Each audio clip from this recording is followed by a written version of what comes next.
A ti. Adelante, tienen la palabra, pueden empezar cuando ustedes gusten, cuando estén listos. Está bien, voy a compartir las diapositivas. Ya he puesto para compartir, ¿sí? Está la pantalla para compartir, está perfecta, se ve muy bien.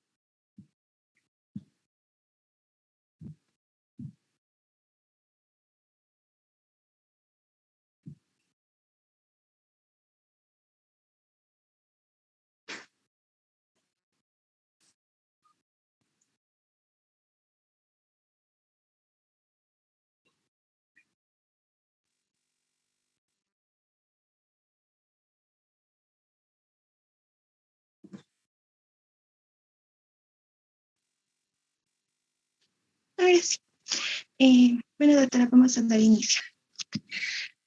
Buenas tardes, doctora, compañeros, compañeras.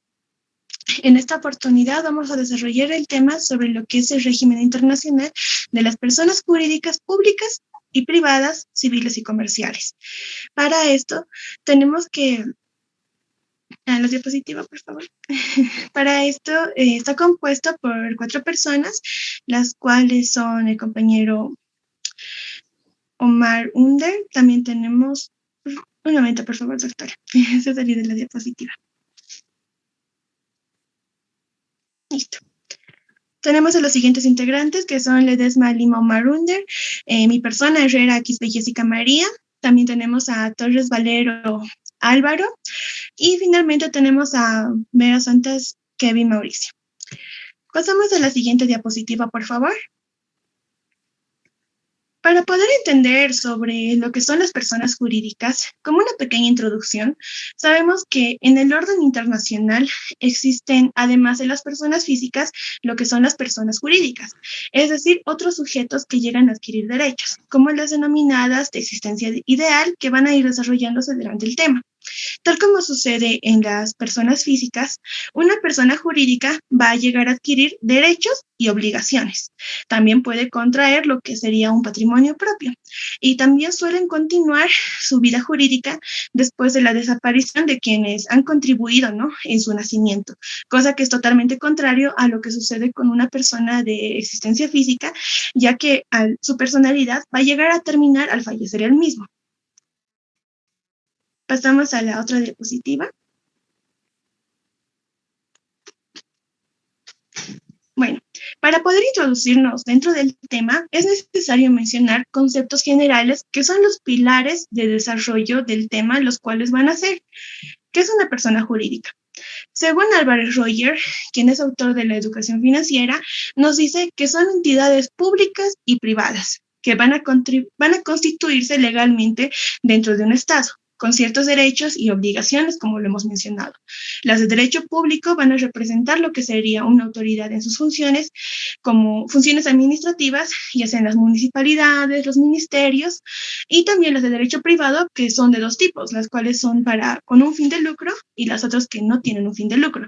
Las de fines de lucro como una empresa, digamos, privada, y las de sin fines de lucro como una beneficencia. Tenemos una pequeña conceptualización de lo que es existencia ideal y la existencia real, las cuales, definidas por la RAE, la Real Academia Española, nos indica de que las personas de existencia ideal son entes susceptibles de adquirir derechos o contraer obligaciones. No es una persona visible, tal como su mismo nombre lo dice, es ideal. Mientras que la persona de existencia real son capaces también de adquirir derechos o contraer obligaciones y son personas físicas existentes que se pueden llegar a ver. Pasamos a la siguiente diapositiva, por favor. Bueno, tenemos las denominaciones. Para las personas jurídicas no existe una unanimidad en la doctrina ni en las legislaciones, ya que las personas de existencia ideal van a ser llamados de diferentes maneras dependiendo de la circunstancia social, histórica en la cual se haya encontrado. Por ejemplo, se las denominaba como personas morales, entidades públicas, personas civiles, establecimientos públicos o de utilidad pública. Es entonces de que llegamos a partir que la siguiente diapositiva, por favor, en la cual, como hemos indicado, se desarrollan en diferentes periodos históricos. Es así que tenemos el periodo romano, la Edad Media y la Edad Moderna. En el periodo romano no entra una única denominación, ya que para todas las categorías de personas de existencia ideal, sino que se las llamaba en universitas, lo que es colegio y corpus. En las universitas se designaba lo que son de carácter general a todo conjunto de personas o cosas. A colegium se empleaba para referirse más que todo a las asociaciones voluntarias. Y corpus servía para referirse a una asociación jurídicamente reconocida por ese estado, ¿no? Ya tenían personalidad y todos lo reconocían de esa manera. En la Edad Media se denominaba congregatio y comunitas, o también como las personas universitatis, que es algo similar a la denominación que hemos realizado con el periodo romano. Los canonitas han aplicado esta palabra de persona, se refería, ¿no?, a la persona ficta. Es una de las denominaciones que se conocen en lo que es la Edad Media, que era una persona representada, la que representaba la expresión de una persona que abarcaba la denominación de una persona jurídica. Finalmente tenemos lo que está en la Edad Moderna, la cual se difunde de la designación proveniente del derecho francés, los cuales pueden ser de personas civiles o personas morales, y del derecho alemán, lo que se denominaba como personas jurídicas. Es decir, que su denominación era diferente. Modernamente se las llama como personas civiles, personas morales, personas fictas, cuerpo o entes morales, sociedad capital, personas colectivas y personas jurídicas. La denominación empleada de personas de existencia ideal va a ser atribuida a Freitas, mientras que la denominación de personas jurídicas va a ser correspondida a Sadik, los cuales vamos a desarrollar en un momento. Pasamos a las teorías de las personas jurídicas.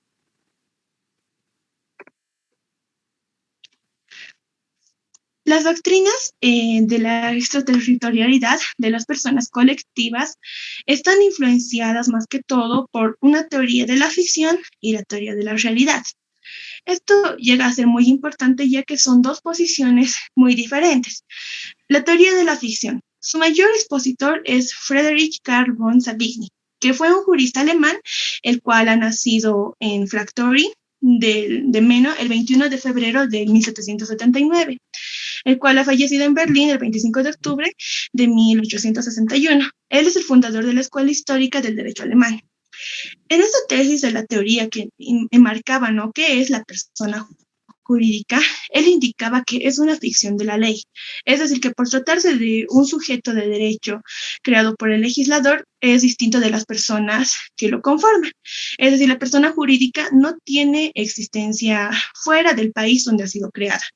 Entonces te limitaba, ¿no?, lo que en realidad podría ser extraterritorial. Y para tenerla y obtenerla tenía que ser una concesión de poderes según a las competencias del Estado al cual quería pretender actuar y dar sus funciones como persona colectiva. En ese sentido es que señala que el nacimiento de una persona jurídica pública está subordinado a lo que es el beneplácito de la autoridad, y estas van a ser consideradas en cada país donde se la obtiene como puramente nacionales. Pasamos a la siguiente teoría, que es la teoría de la realidad. La teoría de la realidad atribuye a las entidades una existencia verdadera. Esto indica que el punto de partida se debe entender a todo sujeto que puede adquirir derechos. La idea subyacente ya de que esta teoría es la equipación de las personas físicas, es decir, que las personas físicas van a constituir lo que es esta persona jurídica, ya tiene una existencia, es decir, lo cual va a llevar al campo internacional. Señala que de la misma manera que una persona física no pierde su personalidad, es decir, que traspasando de un estado a otro, como lo denominaba la otra teoría, de la ficción, esta sí te permite e indica de que sí se puede traspasar tu personalidad. La persona jurídica puede desplegar sus actividades en otros territorios, con la virtualidad suficiente de que le permite adquirir bienes, también realizar actos jurídicos, sin más limitaciones que las impuestas por el orden público de ese Estado. Entonces, la teoría de la realidad reconoce la vigencia de lo que es la extraterritorialidad de esa clase de personas, porque lo reconocen de la vida real y no ficticia. Pasamos a la siguiente diapositiva, por favor. Ya. Tenemos teorías sobre lo que se trata de la presencia extraterritorial de las personas. Sobre la presencia extraterritorial de las personas se han seguido 3 teorías. La teoría restrictiva, tenemos la teoría liberal y finalmente la teoría de territorialidad parcial. La teoría restrictiva niega la extraterritorialidad de las personas colectivas de existencia ideal. Afirman que la existencia de las personas colectivas es del Estado creador. Los mayores defensores de esta son Laurent, que critica la posición de que fundamenta la vida extraterritorial de las personas jurídicas, basada en la equipación de las personas físicas. Esto sería más que todo porque en las mismas líneas de la ficción y de la realidad. Mientras que Vico nos indica de que solamente el nombre de sujeto de derecho es imposible la existencia de relaciones jurídicas que no tengan por base a un individuo humano. Tenemos lo que sería la teoría liberal, que reconoce la vida extraterritorial de las personas colectivas. Es decir, que se van a basar en que la identidad no es una creación de la ley, sino es una verdadera realidad social. Sus mayores defensores son Marlin y Jansa, que Marlin sostenía que las leyes que atribuyen a la capacidad y derecho de las personas deben ser eficaz para concebir ese derecho. Y mientras que Jansa nos indicaba que sostenía que las mismas leyes aplicables o los extranjeros deben surtir efectos con las personas jurídicas. Finalmente, lo que trata de la teoría de la territorialidad parcial, esta teoría va a tomar en cuenta la naturaleza y la finalidad de la actividad de una persona jurídica. Es decir, que los va a dar en una balanza. Va a pretender realizarse en el extranjero. De esta forma va a dividir la actividad en la que pueden dedicarse de las personas jurídicas y se va a utilizar lo que es la clasificación de las personas jurídicas de existencia necesaria y de existencia posible. Pasamos a la siguiente diapositiva, por favor. Tenemos lo que sería la teoría del acto jurídico. El profesor Carlos Mario Vico, que es parte ¿no? de esta idea de que la persona jurídica es un origen, es decir, que es un acto jurídico y que por consiguiente va a estar a aplicarse las reglas sobre la validez y extraterritorialidad de los actos y contratos. Entonces, indica de que el vínculo que une tanto a una persona jurídica como a una persona natural es el origen contractual de la persona jurídica. Es decir, que son personas físicas que se están constituyendo en una persona jurídica, dando como consecuencia la lógica de esta afirmación que el principio de la extraterritorialidad de los actos constitutivos y como entonces, pasamos a la siguiente, vamos a hablar sobre la clasificación de las personas jurídicas, en la cual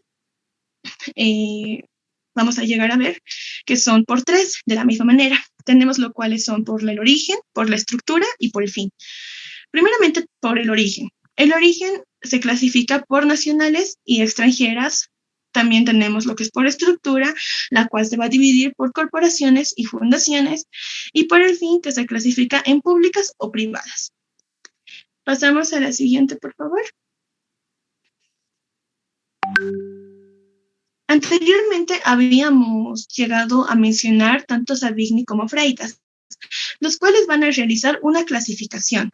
Por ejemplo, la clasificación de Savigny nos indica que las personas son de existencia natural o necesaria o de existencia posible o contingente. Las personas de existencia natural o necesaria son el Estado, las ciudades o municipios, mientras que las de existencia posible o contingente son las asociaciones o corporaciones y también las fundaciones, las cuales se van a dividir entre ellas mismas como comunidades, sociedades de artesanos, industriales, y las otras de universidades religiosas o también centros de caridad. Pasamos a la siguiente, por favor.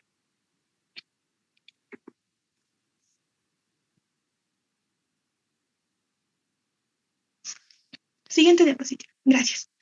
Ahora vamos a hablar de lo que es de Freitas. La clasificación de Freitas también es diferente, ya que las personas las divide de existencia ideal y de existencia visible.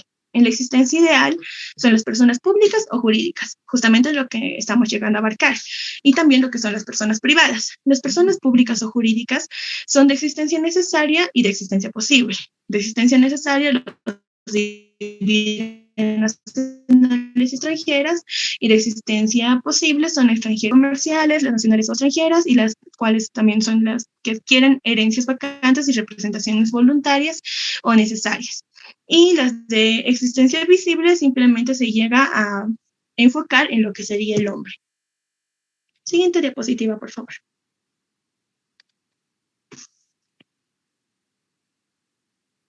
Ahora bien, vamos a realizar lo que sería una clasificación según la normativa comparada, pero solamente en específico, que sería la clasificación de las personas jurídicas. Tenemos primeramente a Argentina. Las personas jurídicas pueden clasificarse de diversos modos. En el artículo 145 de su Código Civil y Comercial de Vélez-Sarsfield, el cual ya ha sido derogado, pero lo hemos tomado como una referencia, los dividía en públicas y privadas, las cuales señalaba que las públicas o privadas se abstenía de definirlas, ¿no? Primeramente en su Código de Civil y Comercial, y hacía una enumeración de las de carácter público, que era el artículo 146, y las de carácter privado, que son los del artículo 148. Y el origen de la clasificación se encontraba en lo que era su artículo 33, la cual indicaba que las personas jurídicas públicas pueden ser de carácter público o privado, y los cuales se van a reiterar tanto como en su proyecto de ley del año 1998. Pasando a lo que sería la clasificación en el Código Civil de Brasil, encontramos que, según los dispuestos en su artículo 13, 14, 15, 16, 19 y 20 de su ley, ¿no? Antes de la reforma del año 1942, se clasificaba lo que eran públicas y privadas, las cuales, estas primeras de derecho público, se dividían tanto en interno como de derecho público externo. Siguiente diapositiva, por favor. El último país con el cual hacemos una referencia de clasificación es de acuerdo al artículo 19 del Código Civil de Venezuela, el cual menciona que las personas son reconocidas como sujetos de derecho, también como capaces de adquirir los derechos y obligaciones, lo cual lo hemos enmarcado de diferentes maneras. Serían en públicas y privadas. Las públicas las dividían en naciones y entidades políticas, y las privadas en iglesias, universidades, asociaciones y corporaciones. Siguiente, por favor. Ya. Ahora bien, en la clasificación de la normativa boliviana, encontramos que en el artículo 52 del Código Civil menciona que, entendiendo incluso el Código Civil, llegamos a entender que existen las personas de derecho público y las personas de derecho privado. Las de derecho público son el Estado boliviano, la Iglesia Católica, los municipios, universidades y demás entidades públicas con personalidad jurídica por la Constitución política y las leyes. Mientras que en el derecho privado tenemos lo que son las asociaciones mutualistas, los gremiales, las cooperativas, asistencias y demás, los cuales también están regulados dentro de las siguientes leyes que van a exponer mis compañeros.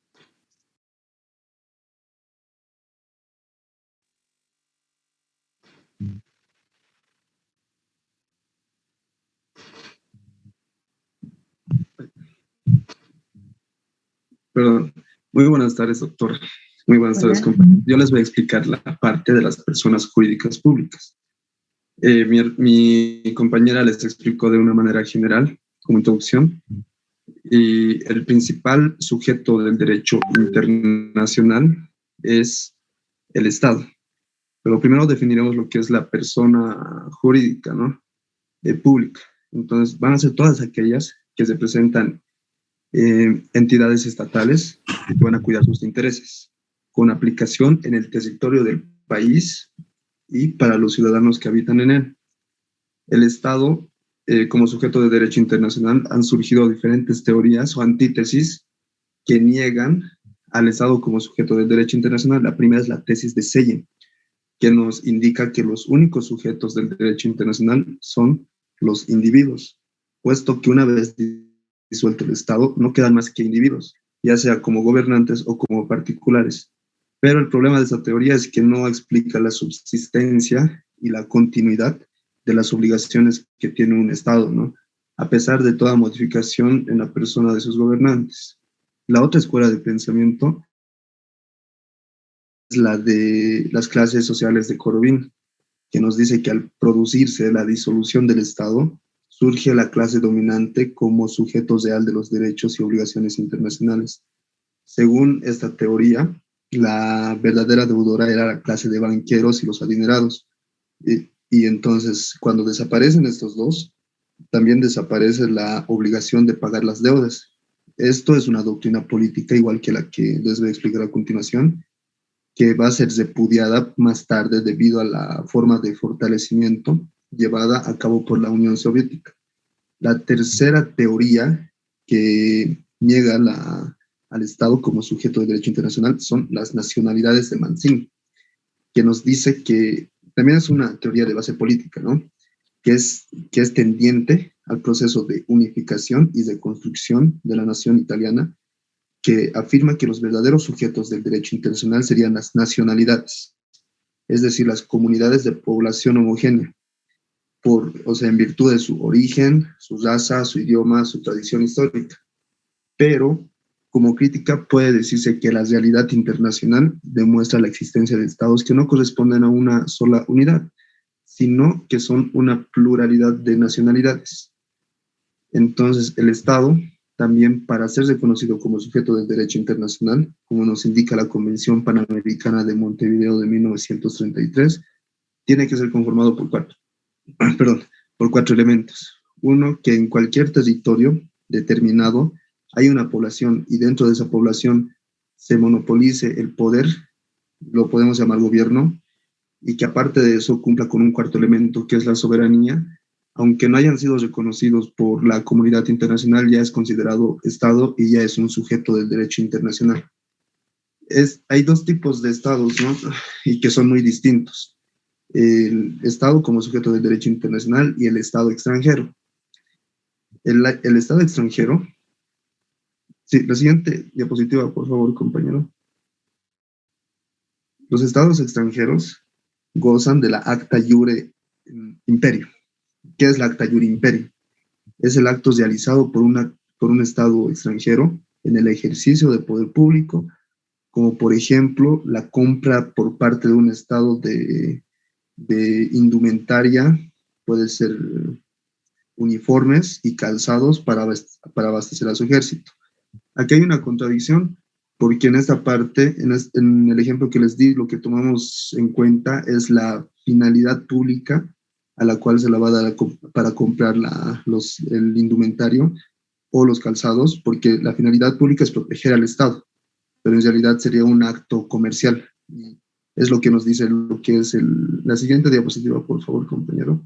El acto iure gestiones, que es el acto realizado por un Estado extranjero como si fuera un particular, actúa como si fuera un particular y es sometido a normas de derecho privado, como los actos de índole comercial privados que pueden ser realizados por una persona física o jurídica, y por no comprometer la soberanía o el poder estatal no requiere un resguardo jurídico específico. Entonces, los componentes de estos dos actos se va a dar de una manera dual, ¿no? O sea, existe una dualidad que son los dos actos que ahorita les he explicado. Uno, que es el que goza de inmunidad, los actos realizados por el Estado en ejercicio de su soberanía, que son llamados como el acto iure imperio. Y el otro, que no puede ampararse en la inmunidad, los actos propios de las actividades de gestión o administración de bienes privados, que van a ser llamados los actos iure gestiones. Ahora, en la doctrina se confunden mucho algunos actos, porque en algunos países toman en cuenta la finalidad pública y en otros toman en cuenta la naturaleza del acto. Por ejemplo, cuando un Estado compra calzados para su ejército, la finalidad pública va a ser proteger al Estado, pero la naturaleza del acto es comercial, es de índole privada. Entonces, en diferentes estados se ha clasificado como un acto iure gestionis, por ejemplo, en los tribunales italianos. pero en los tribunales franceses se ha declarado como un acto de un imperio. Siguiente diapositiva, por favor. Los estados extranjeros. Ahora sí, es muy importante establecer la diferencia que hay entre derecho extranjero y derecho internacional. No son lo mismo, se confunde muchas veces, ¿no? El derecho extranjero es el derecho ajeno al derecho internacional, o sea, el derecho extranjero es el derecho de otro país y el derecho internacional es el derecho común a muchos países. Por ejemplo, eh, el derecho extranjero para nosotros los bolivianos comprende lo que es el derecho boliviano, nuestro derecho civil, nuestro derecho penal, nuestro derecho comercial, todo el derecho interno de nosotros. Y el derecho extranjero puede ser el ordenamiento jurídico de Argentina, de Perú, de Brasil, y el derecho internacional son las normas internacionales comunes para los estados. Esa es la diferencia que muchas veces se confunden, ¿no? Y creen que el derecho extranjero creen que es lo mismo que el derecho internacional, pero no es así. Ahora, cada vez que hablamos de derecho extranjero, es que nos estamos refiriendo a un sistema jurídico que no es el nacional, sino que es extranjero, que es de otro país, la aplicación del derecho extranjero. Los estados gozan de existencia como sujetos de derecho privado en el territorio de los demás. Los estados poseen, en efecto, su doble personalidad, una política para ser considerados como soberanos y otra civil para ser considerados como titulares de derechos particulares. La siguiente diapositiva, por favor. Otras personas jurídicas del derecho internacional. Las organizaciones internacionales son sujetos del derecho internacional público creados por medios de un tratado con la finalidad de gestionar intereses colectivos de un grupo de estados o de la comunidad internacional. Son creados por medios de tratados internacionales integrados como sujetos de derecho internacional generalmente por estados y gozan de personalidad jurídica propia. El otro sujeto del derecho internacional público es el individuo. A partir de la adopción de tratados y otros instrumentos internacionales que consagran derechos humanos a las personas, ya no queda dudas acerca de que los individuos son sujetos de derecho internacional, porque se ha reconocido a los individuos legitimación para presentar reclamos ante órganos internacionales en contra de un Estado, por ejemplo, por violación de los derechos humanos. Pero en el ámbito internacional, el individuo posee una personalidad internacional muy limitada en comparación con otros sujetos del derecho internacional. Luego, los otros dos sujetos del derecho internacional público son los beligerantes, aunque actualmente se lo toma solamente de manera teórica, porque tiene que cumplir con muchas características para que sí se les sea reconocido su personalidad jurídica, ¿no? El grupo beligerante es aquel grupo armado, organizado militarmente, que se halla bajo los órdenes de un comando responsable y se encuentra en lucha armada con un Estado y que controla parte del territorio de este. El otro sujeto del derecho internacional público que podemos mencionar es la Santa Sede de la Ciudad del Vaticano. Por ejemplo, desde la época romana, el Papa tuvo vicarios apostólicos que les representaban en diferentes provincias. Y con Gregorio XIII, las representaciones diplomáticas pontificias se convirtieron en una institución regular y permanente. Hasta 1870, con la reunificación de Italia, el papado ha perdido la mayoría de sus territorios, pero continúa enviando representantes diplomáticos conocidos como nuncios o internuncios y recibiendo representantes de los demás países. Por eso es que también se le da esa personalidad jurídica a la Santa Sede o al Vaticano, ¿no? La siguiente diapositiva, bueno, le paso la palabra a mi compañero para que continúe la exposición.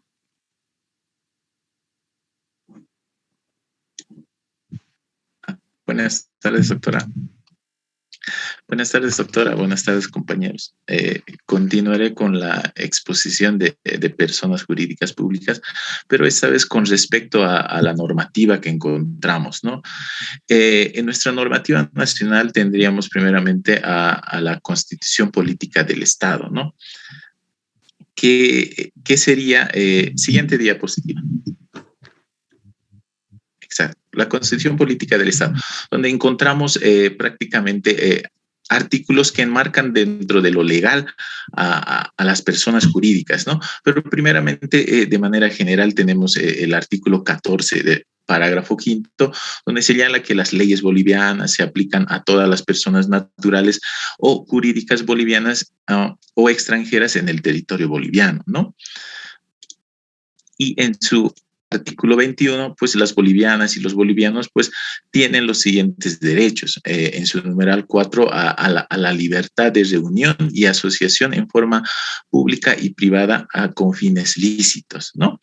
Entonces, ahora la libertad de reunión pues se caracteriza como un derecho fundamental, individual, que se ejerce de forma colectiva, ¿no? Se encuadra dentro de los derechos políticos junto con el derecho de asociación, ¿no? El de participación, el de petición, y está estrechamente relacionado con la libertad de expresión, ¿no? Esta libertad que permite a un grupo de personas pues congregarse concertadamente en un determinado espacio, ¿no? Durante un periodo de tiempo transitorio con una finalidad concreta, ¿no? Por lo cual exige la Constitución que esta libertad pues se ejerza con fines lícitos, ¿no?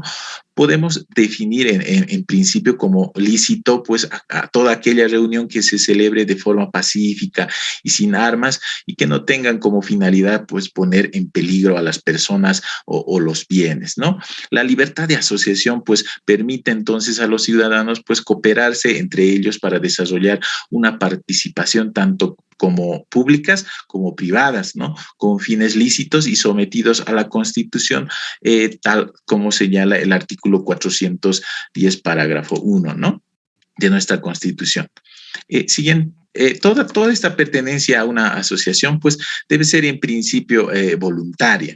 No obstante, no impide que en algunos casos pues también sea obligatoria la asociación para determinados individuos pues siempre y cuando deseen pues ejercer determinadas profesiones, ¿no? Como en nuestro caso el Colegio de Abogados, ¿no? Profesionales, como por ejemplo de nuestra profesión, ¿no? Ahora sí, la siguiente diapositiva, por favor. En nuestro Código Civil boliviano, en su artículo 52, señala que son personas colectivas, en su numeral 1, el Estado boliviano, la Iglesia Católica, los municipios, las universidades y demás entidades con personalidad jurídica reconocida por la Constitución Política y las leyes. Por lo cual el Código Civil pues adopta la definición colectiva, ¿no? Ya que antiguamente se usaba para estos sujetos de derecho. En cambio, el Código de Procedimiento Civil que fue abrogado, pues emplea la denominación persona jurídica, por lo cual no concuerda con el Código Civil en esa definición, ¿no? En su artículo 56, en la siguiente diapositiva, por favor, del Código de Procedimiento Civil, en su artículo 56 podemos ver que se señala como persona jurídica pues las sociedades legalmente constituidas, ¿no? Así como las corporaciones, entidades autárquicas, autónomas, cooperativas y comunidades concurrirán por intermedio de sus representantes legales. Entonces adopta esa denominación como persona jurídica. En cambio, en nuestro nuevo Código Procesal Civil ya no tiene alguna definición ni de persona colectiva ni jurídica, ¿no? Ahora, como vimos que la persona jurídica pública se distingue de acuerdo a su actividad, esa doble personalidad como poder público y persona jurídica, por lo que el Estado está comprendido en el artículo 52 solo en razón de los actos, ¿no? de derecho privado, iuri gestiones que mencionaba nuestro compañero, ¿no? Que para cumplir sus fines, pues realiza o debe realizar en el modo y forma que determina el código, y no cuando actúa como poder público iuri imperio, ¿no? Que corresponde pues al dominio de aplicación del derecho público. El Estado, entonces, es una persona colectiva de existencia necesaria, porque es imprescindible para la realización de los fines de la nación, jurídicamente organizada. Los departamentos, municipios, regiones e indígenas originarias campesinas y universidades, si bien también tienen autonomía reconocida por la nueva Constitución en la esfera de su actividad, también pues son personas colectivas de existencia allá necesaria, ¿no? Ya que se les daría ese carácter de personas colectivas per se, por lo cual la descentralización de estas entidades autónomas pues exige también su inclusión en el precepto, ¿no? La Iglesia Católica en sí y la Santa Sede como entidad internacional también tiene prácticamente doble reconocimiento de su personalidad colectiva, ¿no? Otras legislaciones extienden ese reconocimiento a la Iglesia Católica, representada por el Sumo Pontífice, es decir, por la Santa Sede. ¿No? Este reconocimiento, sin embargo, pues está sometido por sobre las determinaciones legales a los concordatos y acuerdos entre el Estado y la Santa Sede, ¿no? Ahora, concordando el artículo 53 que tenemos en la pantalla, que señala entidades internacionales, son también personas colectivas, las organizaciones internacionales, la Santa Sede, los estados extranjeros y sus organismos conforme a las normas del derecho internacional, con el artículo 54, ¿no? que nos señala la capacidad. En su parágrafo primero, las personas colectivas, nos dice, tienen capacidad jurídica y capacidad de obrar dentro de los límites fijados por los fines que determinaron su Constitución.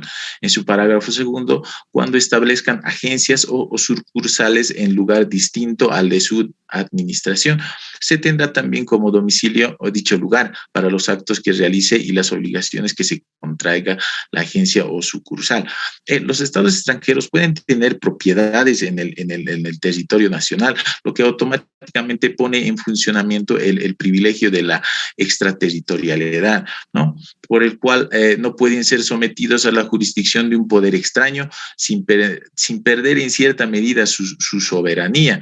Estas consideraciones pues un poco han dificultado permanentemente considerar a los estados extranjeros como personas colectivas de derecho privado, ¿no?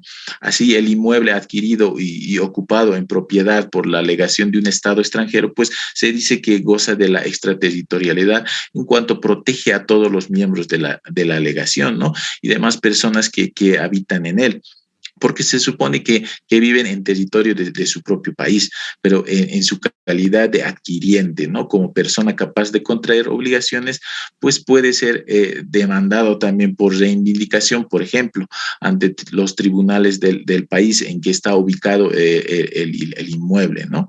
Mientras el Estado extranjero, pues, procede como soberano, no puede ser sometido a la jurisdicción de otro Estado, más no así cuando obra como persona de derecho privado, según el autor Machado, ¿no?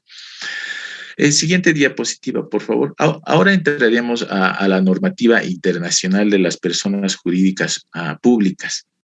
En el cual tendríamos primeramente, siguiente, el Tratado de Montevideo, ¿no? De 1889, el cual reconoce a las personas jurídicas colectivas, por lo que regula en su artículo 3 a las personas de derecho público, y dice este tratado que el Estado, en el carácter de persona jurídica, tiene capacidad para adquirir derechos y contraer obligaciones en el territorio de otro Estado de conformidad a las leyes de este último, ¿no? Ahora también tenemos el Tratado de 1940, que no fue ratificado por Bolivia, y sin cambiar lo sustancial, pues emplea una fórmula más genérica, ya que dispone que el Estado y las demás personas jurídicas de derecho público extranjeras pues podrán ejercer su capacidad en el territorio de otro Estado, de conformidad con las leyes de este último, ¿no? En ambos tratados de derecho civil internacional de Montevideo, pues se reconoce así la eficacia extraterritorial de las personas jurídicas privadas del Estado, ¿no? El Tratado de Montevideo de 1889 vimos que omite hablar de otras personas jurídicas estatales, como sí lo hace el de 1940, pero en opinión de un lado político de ninguna forma podría pues interpretarse el texto del primero como una inclusión implícita, ¿no? Tanto más cuando ningún delegado pues manifestó nada en ese sentido. No obstante, las comunas, municipios, entes autónomos, etcétera, pues pueden actuar en otros países a través de la personalidad jurídica del Estado al que pertenece, ¿no? Siguiente diapositiva, por favor. Tenemos también el Código de Bustamante de 1928. Nos indica lo siguiente, y según las normas se otorga un reconocimiento a las normas internas de cada Estado. En su artículo 31 nos señala que cada Estado contratante, en su carácter de persona jurídica, pues tiene capacidad para adquirir y ejercitar derechos civiles y contraer obligaciones de igual clase en el territorio de los demás, sin otras restricciones que las establecidas expresamente por el derecho local. En su artículo 32, el concepto y reconocimiento de las personas jurídicas pues se regirán por la ley territorial. Entonces, es de hacer notar que también el Código de Derecho Internacional Privado de Bustamante pues admite la extraterritorialidad del Estado en su carácter de persona jurídica, ¿no? Con las restricciones que pueden establecer los derechos locales, como señala en su artículo 31. ¿No? En el ámbito del Mercosur, pues las relaciones jurídicas del Tratado de Montevideo de Derecho Civil Internacional, pues vinculan a los países de Argentina, Paraguay y Uruguay, pero en las relaciones entre los países de Perú, Bolivia y Colombia, pues por el Tratado de 1889. ¿No? Siguiente diapositiva, por favor. Tendríamos acá... tenemos ahora lo que sería la Conferencia Interamericana CIDIP-3, ¿no? Esta convención fue adoptada en la tercera conferencia especializada interamericana sobre derecho internacional privado, celebrada en La Paz, Bolivia, ¿no? En mayo de 1984. Y en su artículo 7 de la referida convención, respecto a las personas jurídicas de derecho público, pues establece que las mismas gozarán de personalidad jurídica privada, ¿no? De pleno derecho y podrán adquirir derechos y contraer obligaciones en el territorio de los demás estados partes, ¿no? Con las restricciones que establezca su propia ley y las leyes del estado donde actúan, ¿no? Esta convención que en el ámbito del Mercosur fue ratificada por Brasil, pues presenta una redacción más moderna y perfeccionada que los tratados de Montevideo. Agrega con respecto a las personas jurídicas internacionales creadas por un acuerdo internacional entre estados partes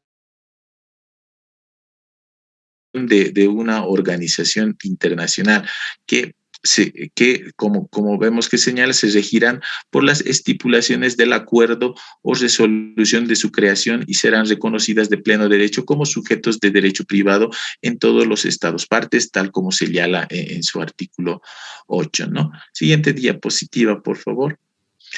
Tendríamos ahora la comparecencia del Estado ante tribunales de otro, ¿no? Quisimos incluir esta parte porque vimos que dentro de la doctrina sabemos que la personalidad de un Estado pues es un derecho indiscutible a virtud de esa personalidad. Un Estado puede actuar dentro de su propia jurisdicción territorial, como igualmente puede hacerlo en el extranjero, pero podrá, por ejemplo, contratar con un particular la compra-venta de un inmueble, el alquiler de un edificio y realizar, en fin, tantas actuaciones de la vida civil. Se puede presentar el caso incluso de un incumplimiento por parte del Estado, ¿no? En la obligación o contraída con un particular extranjero, hecho que daría pues lugar a una demanda judicial por parte de este. Entonces, si la demanda se plantea ante los tribunales competentes del propio Estado, pues no se presenta alguno, pero puede suceder que el particular, temiendo a la imparcialidad de tales tribunales, pues recurra ante otros en demanda de justicia. Entonces, planteando este tema, pues se han alegado básicamente dos posturas, ¿no? La tesis unitaria o clásica y la tesis diferencial, ¿no? Calificada de moderna. ¿En qué consisten estas tesis? La tesis unitaria o clásica la sostienen numerosos autores y decisiones judiciales basándose en el principio de igualdad y soberanía de los estados, sin atender a la naturaleza del acto que plantea la demanda, concluyendo en sí que un Estado extranjero pues, puede oponerse a comparecer ante los tribunales locales de otro Estado. Entonces, vale decir, en su caso y en todos los expuestos, pues plantear como excepción la inmunidad de jurisdicción, ¿no? En cambio, la tesis diferencial, pues, distingue los actos que un Estado cumple como poder soberano, hacedor del bien común y ejerciendo su autoridad pública diferencial de otros actos que cumple como persona jurídica en igualdad de condiciones, ¿no? Como un particular atento a que por estos últimos, pues, no se lesiona soberanía alguna. Entonces se alega por dicha tesis que un acto jurídico, compraventa, donación, contrato, no cambia su naturaleza porque la realice un Estado. Vale decir que dicho acto puede ser sometido a los tribunales de otro. Entonces, la teoría diferencial pues distingue así los llamados actos de imperio de los actos de gestión. Los actos de gestión que son de derecho común, civil y comercial en el mundo actual, intensamente interrelacionado, comúnmente ejecutado por un Estado, en otro actuando como comerciante, industrial, empleador, banquero, etcétera, ¿no?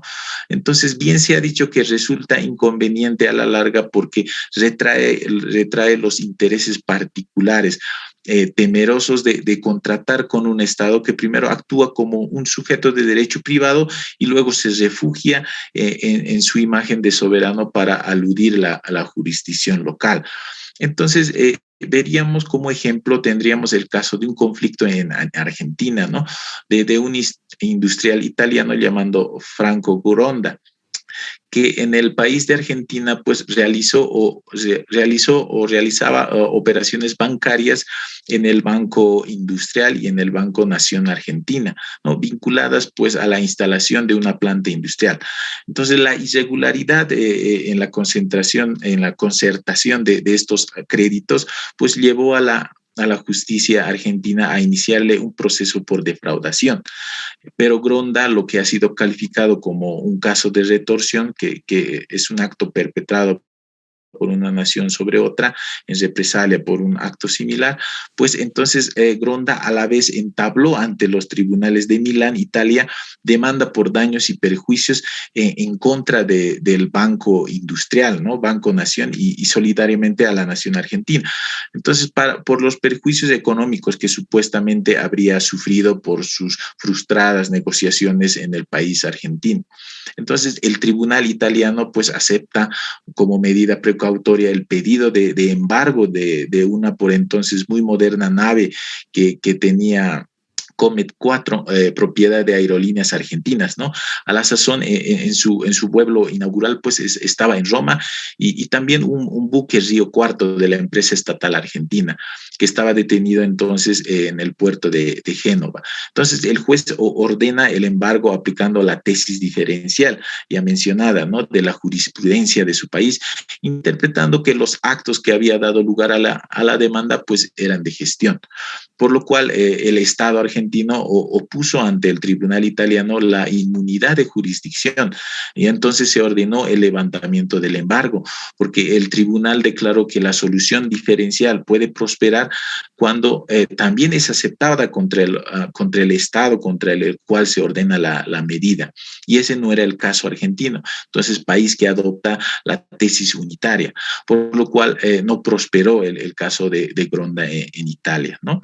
Ahora, respecto a si se puede demandar a un Estado ante otro tribunal, lo que sostiene también Romero del Prado expresa que un Estado puede sostener que ese acto de carácter privado pues está vinculado a intereses políticos para negarse así a comparecer a tribunales de otro Estado y para evitar, dice, incidentes diplomáticos. Entonces, se correría el riesgo de no dirimir las contiendas de acuerdo a derecho y por otra parte, pues habría obstáculos para ejecutar esa sentencia, ¿no? Contra un Estado extranjero. Entonces, si este posee bienes en el país donde se ha dictado sentencia, podrían ser embargados y ejecutados, procediéndose de este modo o originaria incidentes pues diplomáticos enojosos, ¿no? Que a fin de impedirlos, pues los jueces ante quienes se ventila el proceso, pues tratarán mejor de evitarlos, esquivando las dificultades, ¿no?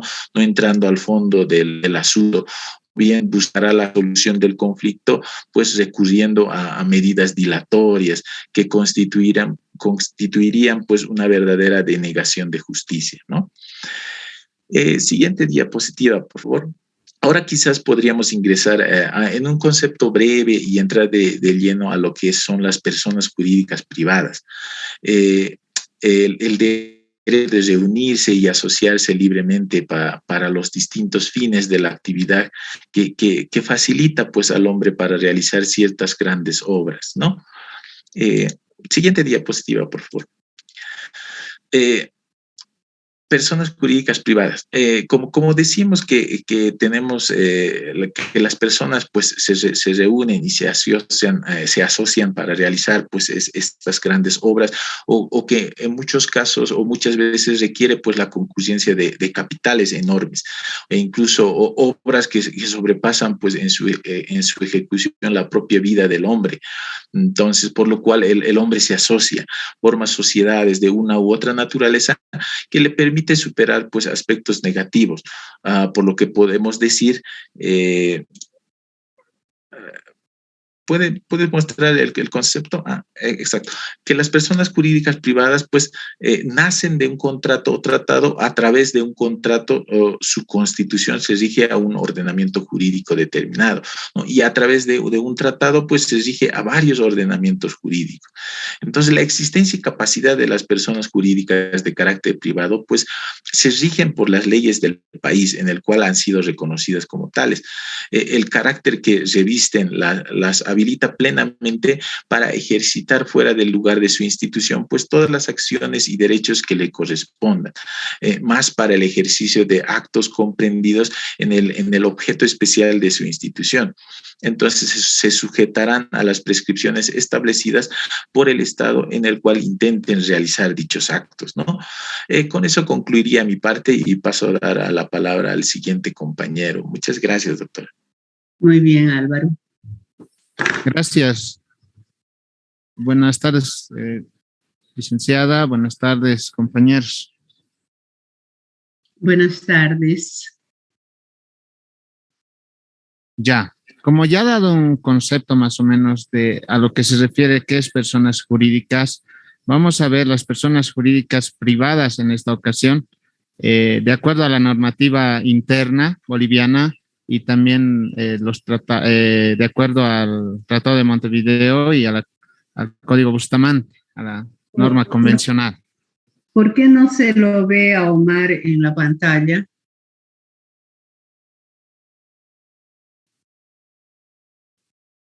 ¿Se ve, doctora? Omar, se ve la presentación, pero no se te ve a ti. Estoy con mi celular enfocándome, estoy de la computadora presentando y no tiene cámara. Pero aquí estoy, doctora. No, muy bien, muy bien. Ya. Gracias. Ya. Adelante. Prosiguiendo, las personas jurídicas en la legislación boliviana, como ya lo dijo nuestro compañero Álvaro, tienen sujeción de la misma manera como las públicas en la Constitución Política del Estado, ya que en su artículo 410 dice todas las personas naturales y jurídicas se encuentran sometidos a la presente Constitución. Entonces, si bien aquí nuestra Constitución Política del Estado es reciente, es por eso creo que lo incluye personas jurídicas, mientras que nuestro Código Civil lo ve como personas colectivas. Y también establece el artículo 14 de nuestra Constitución que las leyes bolivianas se aplican a todas las personas naturales o jurídicas, ¿no? bolivianas o extranjeras en el territorio boliviano. Posteriormente vamos a tomar en cuenta nuestro Código Civil de Bolivia. El artículo 52. Para las personas públicas era el numeral 1.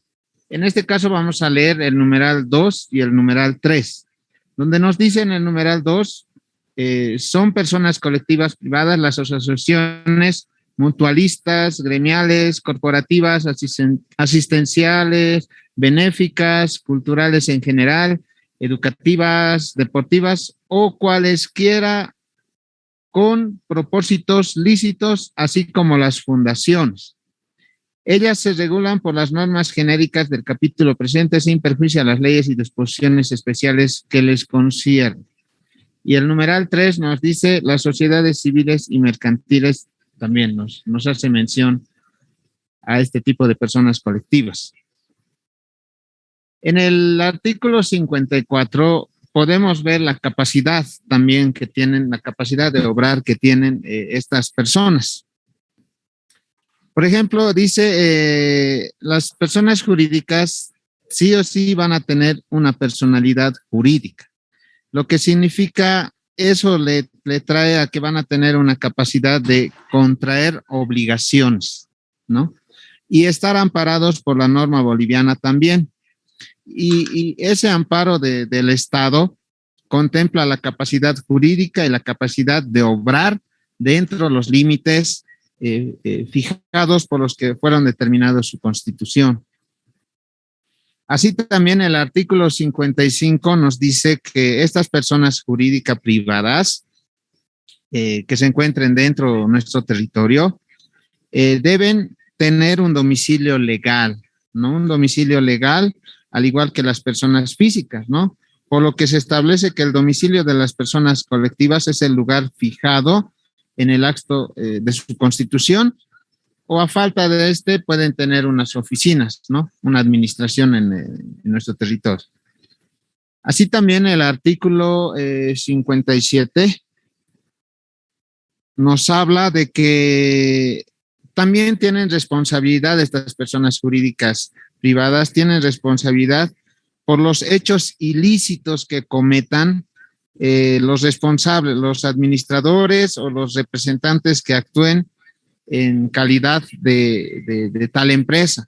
Entonces, tienen también una responsabilidad por los hechos ilícitos, ¿no? Por el daño que causen a terceras personas, hechos ilícitos. Ahora vamos a entrar un poquito, por ejemplo, ¿qué se refiere las asociaciones? Asociaciones son instituciones que tienen por objeto realizar determinadas actividades sin la necesidad de obtener lucro, ¿no? Por ejemplo, un ejemplo de asociación, en nuestro estado tenemos los Boy Scouts, ¿no? Y está eso amparado por el artículo 58 del Código Civil y el 52 de la Constitución Política del Estado. Ahora nos habla también de fundaciones. Entonces, ¿qué son las fundaciones? Son afectaciones al patrimonio de personas con su previo consentimiento para patrocinar una determinada actividad benefactora sin la espera de obtener lucro alguno.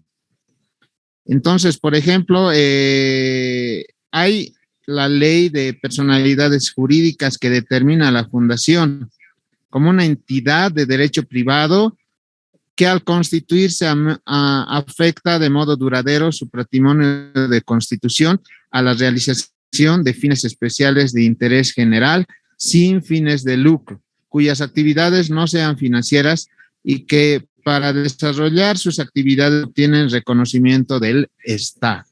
Para esas fundaciones, para tener aquí, para funcionar en el territorio boliviano, tiene que tener autorización del Estado.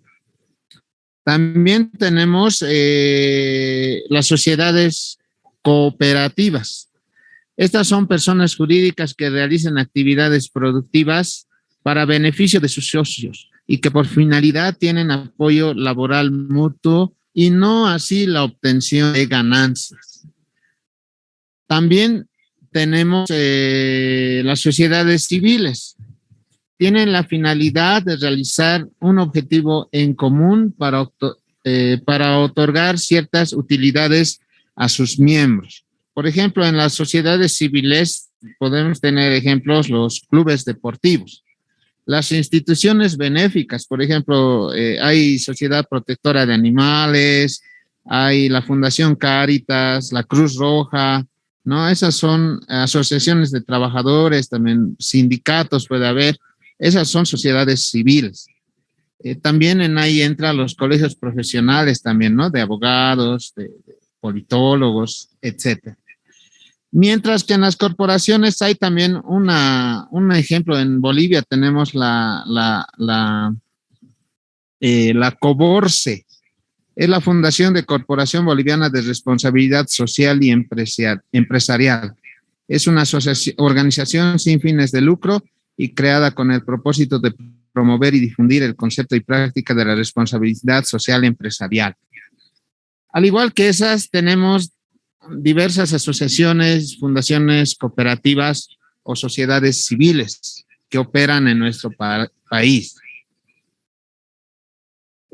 También para ver las sociedades comerciales y mercantiles es necesario irnos a nuestro Código de Comercio, donde nuestro Código de Comercio en su artículo 4 va a definir qué es un comerciante, ¿no? Dice que se define la calidad de comerciante a toda aquella persona natural o jurídica. Nos dice que se dedica a realizar actos de comercio teniendo como propósito fundamental obtener un fin de lucro.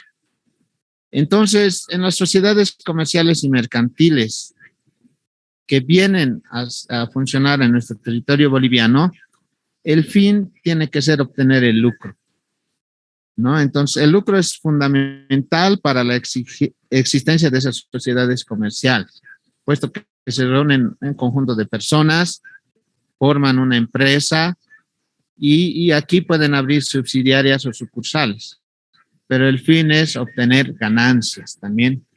En la legislación boliviana establece que se pueden constituir diferentes tipos de sociedades o compañías, sean estas nacionales o extranjeras. Y una vez constituida la empresa extranjera, la misma debe obtener personalidad jurídica, quedando de esta manera sujeta a las leyes del Estado plurinacional. Ahora también hay sociedades, nuestro Código de Comercio también nos habla de la sociedad constituida en el extranjero. Y nos vamos a ir de nuevo a nuestro Código de Comercio en su artículo 413. ¿Qué nos dice? Más antes de explicar esta norma, vamos a ver una empresa extranjera puede abrir en nuestro estado boliviano sucursales o subsidiarias, ¿no? Además, nuestra ley de inversiones dice que otorga al extranjero los mismos derechos y garantías que los inversionistas nacionales. Entonces, y además en nuestra legislación boliviana establece diferentes tipos de sociedades que se pueden formar dentro aquí. Entonces, uno puede abrir, hemos dicho, sucursales o subsidiarias.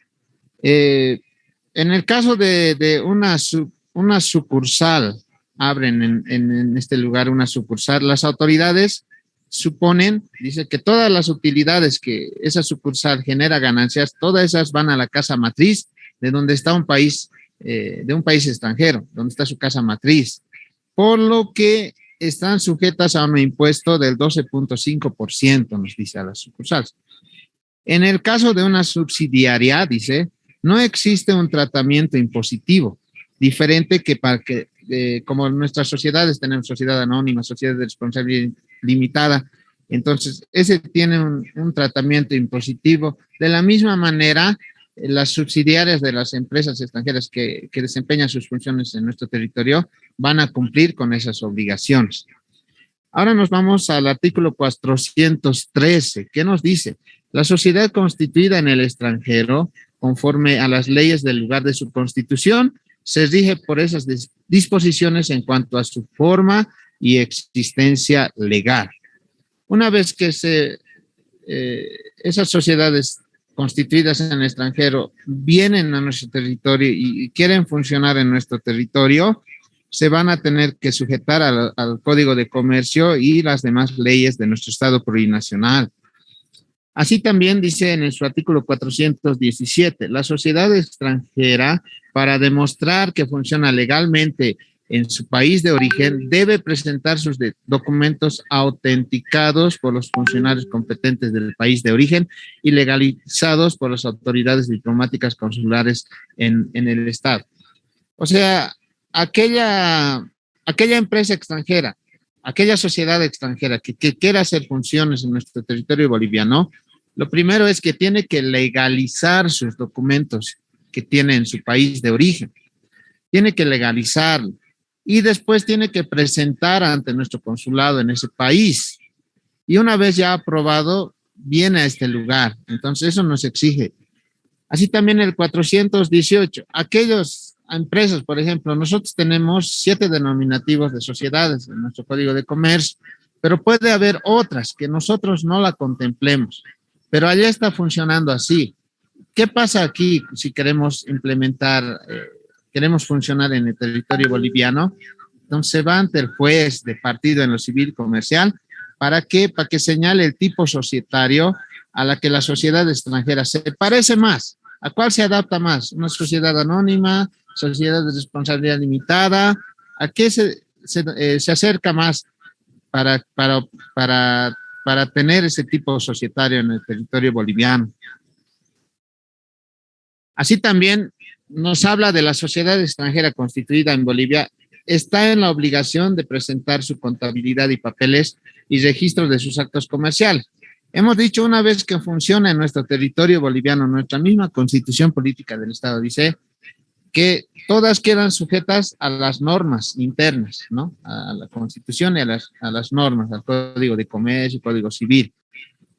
Y como quedan sujetas, también quedan sujetas en las obligaciones que tienen estas sociedades extranjeras constituidas en nuestro territorio. Por ejemplo, el presentar su contabilidad, ¿no? Papeles, registro de sus actos comerciales. Entonces, todo eso debe llevar de forma completa y también de forma separada, ¿no? Todas las operaciones que realice en nuestro país. O sea, de todo lo que hace nuestro país también tiene que rendir cuentas también a nuestra y cumplir con lo que dice nuestra normativa. Así también, una empresa extranjera, una sociedad extranjera que tiene una subsidiaria o sucursal en este lugar, en nuestro territorio boliviano, tiene que tener un representante, ¿no? Un representante de esta sociedad constituida en el extranjero.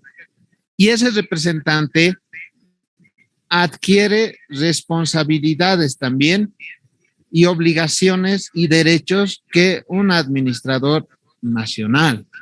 Entonces, el representante de esa sociedad constituida en el extranjero obtiene también los mismos derechos y obligaciones que nuestros administradores locales. Así también la sociedad constituida en el extranjero, para su inscripción en el registro de comercio y ejercicio habitual de sus actos comprendidos en su objeto social, deberá presentar los requisitos para el ejercicio habitual de los actos de comercio. Así como nosotros, digamos, queremos formar una sociedad anónima, sociedad de responsabilidad limitada, al igual que nosotros presentamos requisitos, las empresas extranjeras también tienen que cumplir con esos requisitos. Por ejemplo, hay un requisito de que primeramente debe protocolizar su contrato constitutivo de sociedad. Y en ahí está su estatuto, puede tener su estatuto, sus reglamentos internos y todos esos documentos tiene que protocolizarlo en nuestro territorio boliviano. Así también tiene que fijar un domicilio en nuestro territorio boliviano, un domicilio legal. Tal vez una notificación hay que hacer, tal vez ¿dónde vamos a ir? Entonces tiene que tener un domicilio legal. Así también una representación, un representante en este lugar. Así también debe acreditar el capital asignado para sus operaciones en Bolivia. O sea, va a venir aquí, ¿cuánto capital está trayendo? Entonces, o sea, ese capital debe acreditar que ha sido cubierto íntegramente. Vamos a invertir, vamos a abrir una sucursal, $100,000. Entonces tienen que acreditar que esos $100,000 están aquí en Bolivia. Así también, ahora nos vamos a la ley de otorgación de personalidades jurídicas, ¿no? Que ha sido aprobado el 2003. Esto más que todo se da a aquellas asociaciones, sociedades sin fines de lucro, porque las con fines de lucro se van a regir a nuestro código de comercio, a nuestro código tributario. Pero esta otorgación de personalidades jurídicas nos dice en su artículo 1, la otorgación y el registro de la personalidad jurídica a organizaciones sociales, organizaciones no gubernamentales, las ONGs, fundaciones y entidades civiles sin fines de lucro que desarrollen actividades en más de un departamento y cuyas actividades no sean financieras. Ahora, para sociedades extranjeras, nos habla el artículo 13 de esta ley de otorgación de personalidades jurídicas, donde nos dice, las ONGs, fundaciones, las organizaciones no gubernamentales y fundaciones constituidas en el extranjero deberán tramitar ante el Ministerio de Relaciones Exteriores y las entidades competentes del nivel central del Estado la suscripción de un acuerdo marco de cooperación básica con el Estado Plurinacional de Bolivia que los permita operar legalmente en el territorio. A diferencia de nuestro territorio boliviano, todos esos trámites los hacemos en el Ministerio de Autonomías, pero en el caso de que sean extranjeras, fundaciones extranjeras, ONGs extranjeras, estas la van a hacer ante el Ministerio de Relaciones Exteriores. Hay también, cuando realizas un trámite de personalidad jurídica, te entregan una personería jurídica. Esta personería jurídica es el documento de reconocimiento a la capacidad jurídica y a la capacidad de obrar, ¿no? Mientras que la personalidad jurídica dice en las personas, la personalidad jurídica se adquiere a través de una personería jurídica. Ahora, no ve, hace rato decía nuestro compañero Álvaro que no había así una definición de persona jurídica y había uno en el Código Procesal Civil abrogado. Nosotros también tenemos un concepto de persona colectiva y eso está en el reglamento parcial a la Ley de Otorgación de Personalidades Jurídicas. En su artículo 3 nos dice, para fines del presente decreto supremo, cuando se refiere a una persona colectiva, se entenderá de manera genérica por organización social, organización no gubernamental, fundación o entidad civil sin fines de lucro. Ahora sí nos vamos también, ¿qué dice las normas convencionales respecto a estas personas jurídicas privadas? Y vamos a tomar el Tratado de Montevideo también en su artículo 4. La capacidad de las personas jurídicas de carácter privado se rige por la ley del país en el cual ha sido reconocida como tal. También nos dice en el artículo 32, las leyes del lugar donde los contratos deben cumplirse y deciden si es necesario que se hagan por escrito y la calidad del instrumento correspondiente. En su artículo 39 también nos habla, la forma de los instrumentos públicos se rige por la ley del lugar en que se otorgan. Los instrumentos privados por la ley del lugar del cumplimiento del contrato respectivo. Ahora nos vamos a ir a nuestro Código Bustamante. El artículo 31 también habla, cada estado contratante en su carácter de persona jurídica tiene capacidad para adquirir y ejercitar derechos civiles y contraer obligaciones de igual clase en el territorio de los demás sin otras restricciones que las establecidas expresamente por el derecho local. Ahora nos habla, el concepto y reconocimiento de las personas jurídicas se regirán por la ley territorial en su artículo 32. La capacidad civil de las corporaciones se rige por la ley que las hubiese creado o reconocido. La de las fundaciones, ¿no?, por las reglas de su inscripción aprobadas por la autoridad correspondiente si lo exigiera en su derecho nacional. Y de las asociaciones por sus estatutos en iguales condiciones. Eso lo regula el artículo 33. Dice también, con iguales restricciones, la capacidad civil de las sociedades civiles o mercantiles o industriales se rige por las disposiciones relativas al contrato de sociedad. También hemos visto pertinente ver la Convención Interamericana sobre la personalidad y capacidad de las personas jurídicas en el derecho internacional privado. Por ejemplo, dice, esta convención nos habla, ¿no? Se aplicará, dice, a todas las personas jurídicas constituidas en cualquiera de los estados parte. Persona jurídica, ahí da el concepto de una persona jurídica, dice que es toda entidad que tenga existencia y responsabilidad propia distinta a la de sus fundadores y que sea calificada como persona jurídica según la ley del lugar de su constitución. Así también, por ejemplo, este artículo 1 nos da derivar dos aspectos. Uno, la independencia de la persona jurídica respecto a la de sus miembros. Como decía nuestra compañera Jessica, ¿no? Esta persona jurídica va a seguir existiendo, aun cuando sus fundadores o socios han fallecido. Va a seguir teniendo vida esta persona jurídica, a diferencia de las personas físicas, ¿no? Y segundo, mediante, esto lo toma en cuenta cuando dice aquí, y que sea calificada como persona jurídica según la ley del lugar de su constitución. Esto va a tomar en cuenta el juez en caso de que haya un conflicto. El juez va a tomar qué ley consultar para tratar ese conflicto. Entonces va a tomar la ley del lugar de su constitución. Entonces tiene que aplicar esa norma, tiene que interpretar esa norma, ¿no? Donde de ese lugar de su constitución. El artículo 2 nos habla de la existencia y capacidad para ser titular de derechos y obligaciones. Las personas jurídicas de carácter privado se regirán por la ley del lugar de su constitución. Así también, las personas jurídicas privadas serán reconocidas de pleno derecho en los demás estados parte. Y ahora vamos a ver la Conferencia Interamericana del CIDIP 3. ¿Qué nos dice? La existencia, capacidad, responsabilidad, disolución y fusión de las personas jurídicas se someten a la ley del lugar de su constitución.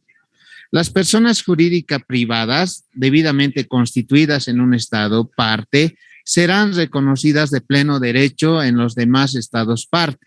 La comprobación de que la persona jurídica existe conforme a la ley del lugar de su constitución. O sea, estas personas jurídicas privadas, ¿no?, en diferentes países, lo que dice nuestra normativa interna, primeramente deben demostrar en su país que existen, legalizar sus papeles, así también hacer ese trámite en nuestro consulado en ese país. El reconocimiento no excluye la facultad del Estado para exigir la comprobación de que la persona jurídica existe conforme a la ley del lugar de su constitución. Entonces, nuestro Estado puede exigir a esa sociedad extranjera que quiere ser parte en nuestro territorio que verdaderamente existe en ese país. Si la persona jurídica privada constituida en un estado pretende establecer la sede efectiva de su administración en otro, podrá exigírsele el cumplimiento de los requisitos establecidos en la legislación de este último. Y como dice nuestra Constitución Política del Estado, estas personas jurídicas se someten también a nuestras normas internas, a nuestras leyes y a nuestra Constitución Política del Estado también. Ahora vamos a tratar este punto de la ley del lugar del acto. Mucho se habla, y en las exposiciones anteriores también hemos venido hablando de la ley del lugar del acto, la locus regis actum. Dice que la ley del Estado en donde un acto se lleva a cabo es la que determina la forma de tal acto. Este acto va a tener validez, dice, en cuanto a su aspecto formal, si se respeta las solemnidades establecidas por la ley del lugar.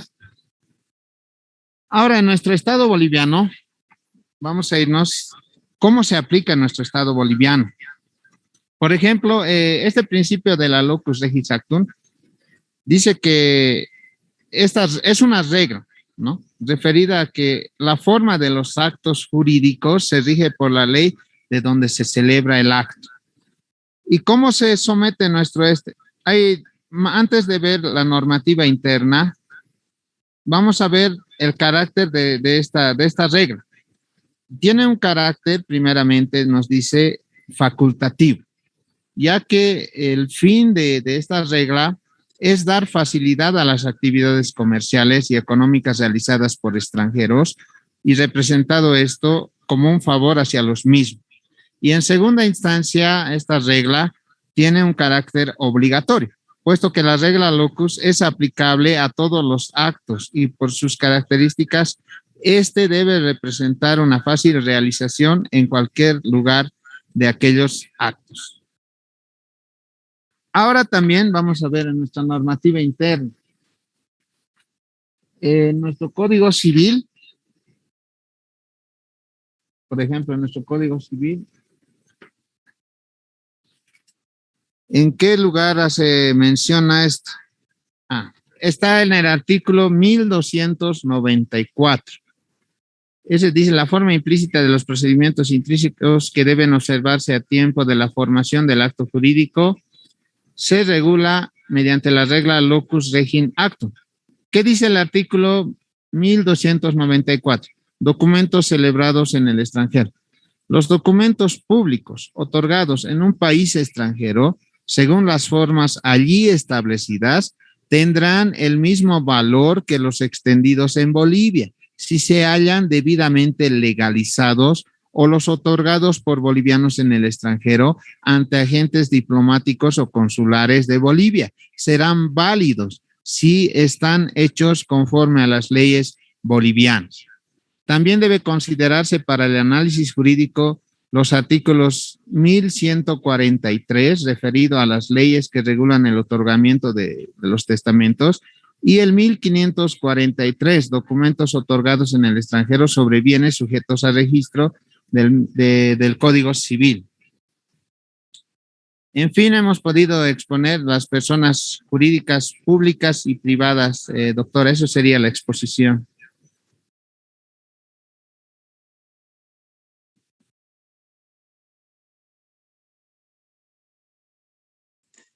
Muy bien, Omar. Una exposición muy buena, muy amplia.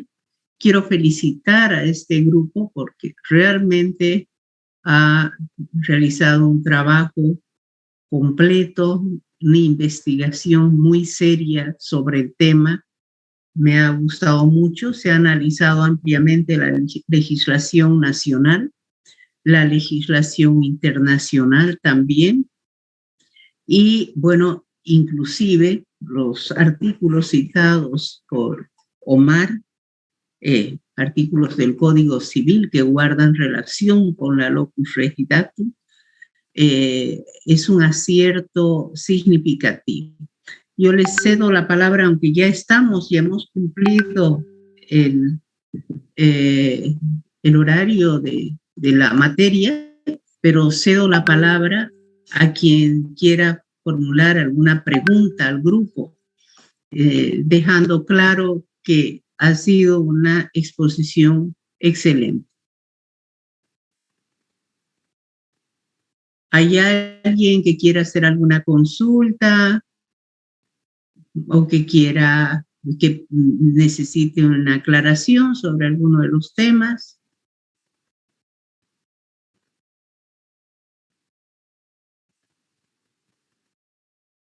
Bueno, parece que no. Entonces, el próximo grupo se va a referir al tema de las sucesiones y con esto terminamos la clase. Nuevamente felicito al grupo de personas jurídicas por su brillante exposición.